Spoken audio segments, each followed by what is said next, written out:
மட்டும் கோர்ட்டுக்கு வராம இருந்திருந்தா நம்ம பக்கம் ஜெயிச்சிருக்காது அமிர்தா. கடவுள் உங்க பக்கம் இருக்காரு மேடம்.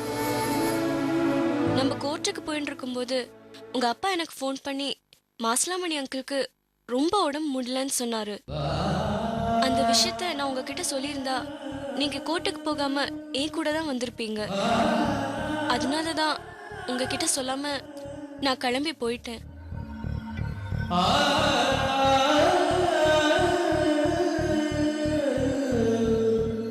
அந்த அளவுக்கு உடம்புக்கு முடியாம இருந்த மாமா அன்னைக்கு எப்படி கோர்ட்டுக்கு வந்தாரு? அதான் மேடம் ஆச்சரியம். நம்ம ஒரு கஷ்டத்துல இருக்கும்போது நம்ம மேல உண்மையான அன்பு வச்சிருக்கவங்க எப்படியாவது நம்ம பக்கத்துல வந்து சேருவாங்கன்னு சொல்லுவாங்க. அன்னைக்கு என்ன நடந்துச்சுன்னு தெரியுமா?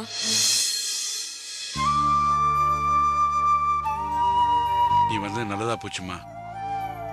நான் மட்டும் இருந்தா பயந்துட்டே உட்காந்துருப்பேன். அங்கிள், இந்த வீட்ல நீங்க மட்டும் தான் இருக்கீங்களா? ஆமாம்மா, கஸ்தூரி இருக்கும்போது இந்த வீடே கலகலன்னு இருந்துச்சு.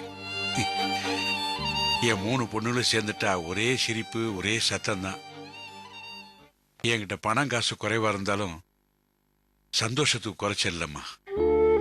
என் 3 பொண்ணுகளையும் கல்யாணம் பண்ணி அனுப்புறதுக்கு அப்புறம் முன்ன வந்துட்டு இருந்த சொந்த பந்தம் கூட இப்ப வர்றதில்லை. எப்பவாது என் பொண்ணுல என்ன பார்க்க வந்தா தான் உண்டு. அங்கிள், இந்த வயசுல நீங்க ஏன் தனியா இருக்கிறீங்க? கஸ்தூரி மேடத்துக்கிட்ட இருந்தா அவங்களுக்கும் துணையா இருக்கும்ல. இருக்கலாம், கஸ்தூரி கூட அப்படிதான் சொல்லிக்கிட்டு இருக்கா. ஆனா இது என் மனைவி வாழ்ந்த வீடுமா. அதான் இதை விட்டுட்டு எங்கேயும் போறதுக்கு எனக்கு மனசு வரல.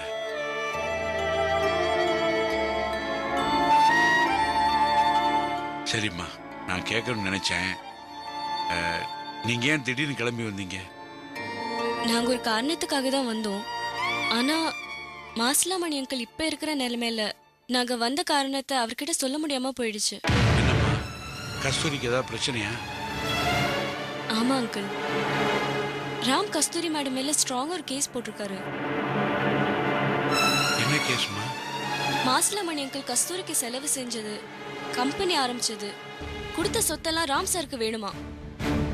அது மட்டும் இல்ல, கஸ்தூரிக்கும் திருவுக்கும் ஏற்கனவே கல்யாணம் ஆயிடுச்சுன்னு கோர்ட்ல கேஸ் போட்டிருக்காரு.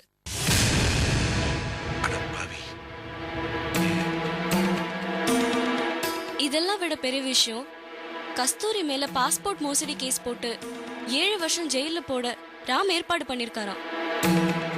பாவி, ஏன் இந்த மாதிரி பண்றான்? மாசிலாமணி, அங்கிள் படுத்துக்க. சொன்னா கேளு. படுத்துக்கடா, சொன்ன கேளு. அங்கிள், இப்ப நீ சொல்லிக்கிட்டு இருந்ததெல்லாம் உண்மையா? ஆமா அங்கிள், வர வெள்ளிக்கிழமை அந்த கேஸ் விசாரணைக்கு வருது. அது விஷயமா தான் நாங்க உங்களை தேடி வந்தோம். இப்போ நீங்க இருக்கிற நிலைமையில சொல்ல முடியாம போச்சு. அமிர்தா, வாமா என் கூட. அங்கிள், வேணாம் அங்கிள். சொன்ன கேளு, வேண்டாம். இருங்க அங்கிள், வேணாம். அங்கிள், இந்த நிலைமையில நீ எப்படா போவ? டேய், கஸ்தூரி அங்க கஷ்டத்துல இருந்துகிட்டு இருக்கா, என்ன இங்க உட்கார்ந்து வேடிக்கை பார்க்க சொல்றியா? அம்மா, டேய் டேய் டேய், சொன்னா கேளுடா. டாக்டர் ஒரு வெளியில போக கூடாதுன்னு சொல்லிருக்காருல. அவர் சொல்லட்டும்டா. அம்மா, நீ வாமா போலாம். எப்படா போவ? அங்கிள், வீல் சேர் வேணா ஏற்பாடு. ஒண்ணு வேண்டாம், வீல் சேர் வேண்டாம், ஒண்ணு வேண்டாம். அவன் இங்கதான் இருப்பான். நீ இருடா. அம்மா, நீ ஏற்பாடு பண்ணுமா. சரி, போய் ஏற்பாடு பண்ணுங்க. உட்காரு உட்காரு உட்காரு, சொன்ன கேளு, உட்காரு உட்காரு.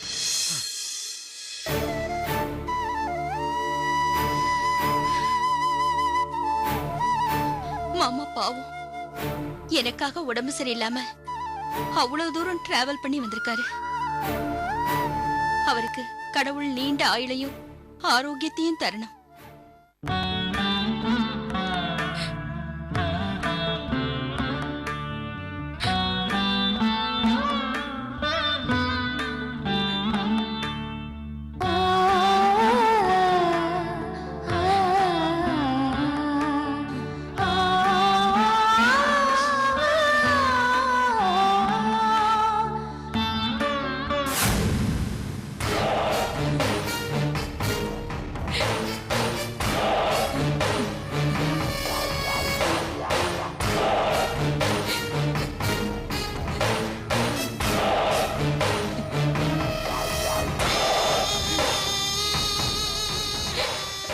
அம்மா என்னாச்சு இப்ப அழுதுட்டு இருக்க?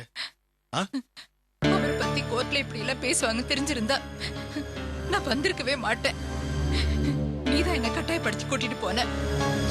நீ ஏமா இப்படி புலம்புற? நல்லா இருக்கிற மனுஷனை ஏண்டா மனநல சரியில்லாதவர்னு சொன்ன? என்னம்மா பேசுற நீ? நானா அப்படி சொன்னேன்? நம்ம வக்கீல் தானே அப்படி சொன்னாரு. வக்கீல் சொன்ன அதை நம்ம எப்படி கேட்டுட்டு அப்படியே விட முடியும்? நீதான் எங்க அப்பாவுக்கு மனநல சரியில்லைன்னு வக்கீல் கிட்ட சொல்லியிருப்ப. அதான் அந்த ஆள் வந்து கோர்ட்ல அப்படியே சொல்லிட்டாரு. அம்மா கேஸ் ஜெயிக்கிறதுக்காக இந்த மாதிரி சில விஷயங்களை சேர்த்து தாமா பேசணும். அப்பதான் கேஸ் ஜெயிக்கும். அந்த வார்த்தை கேட்ட உங்க அப்பா எப்படி மனசு கஷ்டப்பட்டிருப்பாரு. அதுக்கு நான் என்னமா பண்ண முடியும்?